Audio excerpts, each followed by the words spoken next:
Баянгор аймгийн Үлжид суманд малчны гэр бүл төрсөн. За айлын 3 охины хамгийн бага нь. За аймгийн иргэд оролт 41 суудалтай. За энэс бол 10 эмэгтэй төлөөлөгч эзэлж байгаа. Энэ бол одоо манай аймгийн иргэд оролт гарч байгаа хамгийн анхны том дэвшил гэж үзэж байгаа. Эмэгтэй төлөөлөгчд хамтарч ажилласнараа хамгийн чухал юм бол нөгөө эрүүл мэнд, боловсрол, за тэгээ нийгмийн одоо өнөөгийн хамгийн толгомжж байгаа утааны асуудал хэмжлэнгийн асуудал төр бол хамгийн их хамтарч, нягтарч ажилладаг. Багийн төв ч юм уу, барилга ч юм уу барийг ил ирчүүд мэдээж одоо зам тавьж юм тэгэл орж ирдэг байх л та. Эмэгтэйчүүд бол зам тавьж орж ирдэг шүү дээ. Жишээлхэд агаарын бохирдлын саналсан замын халдвар яагаад ихсээд байна? Хэмжлэнгийн асуудлуудаар эмэгтэйчүүд айгүй тийм богино хугацаанд хурдан асуудлыг мэдэрч оролцдог. Өрхийн эмнэлэгт орсон дандаа л ингээл нэг ядуу хитэн өвөө эмээтэй жирэмсэн ихтэй эмзэг бүлгийн одоо хэцүү хүмүүс л надаар ирж байгаа. Ийм байгаа тохиол хэн тэнд очиж дуу хоолой хүрэх хэрэгтэй юм бэ? Тэгээ би энэ яг багийн иргэдийн эрүүл мэндийг хариуцж байгаа үед яагаад тэн дээр би төрөөр дуу хоолой болж болохгүй гэдэг бодол надад зурс хийж төрөөдсэн л да. Ганцхан би энэ хүнтэй нацлаад хэрэггүй юм. Нийгэмд би бас энэ хүмүүсийн дуу хоолой болохгүй юм. За энэ маань нөлөөлөд за төлөөлөгч болснороо төлөөлөгчдийн нөгөө эмэгтэй төлөөлөгчдийн ингээд бас тусдан сургалт байдаг. За мөн аймаг сумын хурлын төлөөлөгчдөд байнга л тасралтгүй чадварчил сургалтууд нь хамрагдаад байгаа. Энэ чадварчил сургалтанд хамрагдсанаар бид нийтийн төлөө үйл ингэж эмгцэгцтэй өгүүлбэрээ одоо товёолсон судалгаа шинжилгээд ингээд дуурах хэвээр хэлэх хэвээр гэдгийг сурагч багшаарч бэлтгэгдсэн маш олон давталтайгаар бол элдэх хурлын сургалтанд ч сууж исэн өөрийгөө маш их дайчилж ингэж би ер нь олонний өмнө энэ асуудлаа зөв ойлгох хэрэгтэй.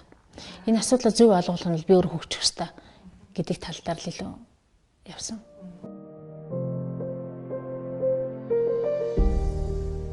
За энэ цэцэрлэг маань 2013 оны 9 сард хэсэг одоо найз нөхдүүдийнхээ хамт за тэгээд тэр үед ажиллаж исэн аймгийн засаг дарга Жаргал сайхан даргын үед бол анх санаачлаад 1000 төгрөгийн хандиваар ч гэсэн ингээд төрийн ачааг өөрлөлцээд иргэд ч гэсэн өөрсдөө хэрэгцээндээ тулгуурлаад төрийн ачааг өөрлөлцөх бас тэр сэтлийг төрүүлээгээд яг тухайн энэ нутаг дэвсгэр 4-5 дахь багийн нутаг дэвсгэрт бол 30 гаруй хүүхдүүд ингээд хамрагдаж чадахгүй нэг 60 гаруй хувь нь л хамрагдаж цэцэрлэгт хамрагдаж байгаад сургуульд орж исэн. За 30 гаруй хувь нь бол огт хамрагдаж чадахгүй гэж сургуульд орж байгаа. Энэ бол бас иргэдийн ч гэсэн ер нь нийгмийн ч гэсэн тулгамсан асуудал байсан л да. Тэгээ энэ дээр иргэд өөрсдөө яасан гэхээр би хүүхдэд цэцэрлэгт өгчүүл ажилтаа болно гэдэг дээр сэтгэл нь нэгдэжсэн. Албан газар ч гэсэн аягүй дуртай хүлээж аваад тэгээд ингээд гэр хорооллын гудамжны айлууд хүртэл үй тэр цэцэрлэгт хандиваа өгөө хаана өгөх вэ гэд ингээд над руу уцтдаг. Хандивын цэцэрлэг маань бол 420 сая төгрөгийн төсөв төртөгтэйгээр бүрэн байгуулагдсан байгаа. 3 жилийн туршид нийтдээ 120 сая төгрөг хандивар босгосон. Яг одоо иргэдээс эхлээл одоо сургуультай явж исэн хүүхэд хүртэл карманда байсан 200, 300, 500 төгрөг шилэн хоргонд хандивлаад тэгж анх хэлж исэн.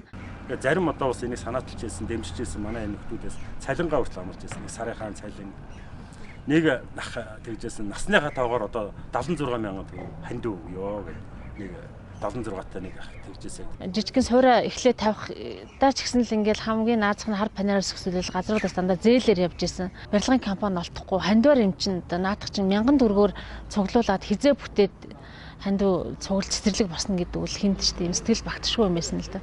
За мөнгө олдохгүй байх гэж хэдэн ч бүлэгтэй цэцэрлэг байгуулж байсан. Яг 4 бүлэгтэй 2 настай, 3 настай, 4 настай, 5 настай хүүхдээ гэхээр яг насаараа байдаг нь бас хүүхдийг хөгжүүлэх давуу талтай. 16 оны 9 сард хүүхдүүдтэй анх инглэл 8 сарын 30-нд хүүхдүүдэд бүртгэл ингээл авч эхлээл хүүхдүүд бүр дөөрн хүн болго хүүхдээ өгч гэл яг тэр үед ингээ өөрөө ирэхгүй миний нулимс хах гэсэн амар баярлаа.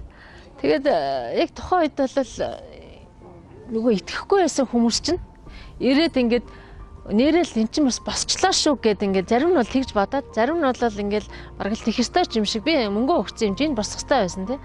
Яг тэр хүмүүсийн өмнө би айгүй нүүр бардам. Айгүй гоё яасан л да. Эмчнэр бол ер нь л нийтийн сайн сайхны төлөө, эдгэрүүлэхийн төлөө, урт наслуулахын төлөө, эрүүл байхын төлөө. Тийм учраас энэ чинь ажил миний одоо сайн дурын улс төрийн төлөөлөгчийн ажил бол нэг зэг дээр хамгийн гол зорилго уулзчихдаг. Ач холбогдол. Тийм учраас төлөөлөгчийн ажлыг бол орхихгүй, эмчийн ажлыг орхихгүй энэ хайртайгаа бол насан туршдаа л хамт явж ич нийгмийн сайн сайхны төлөө, өөрчлөлийн төлөө зарж байна да.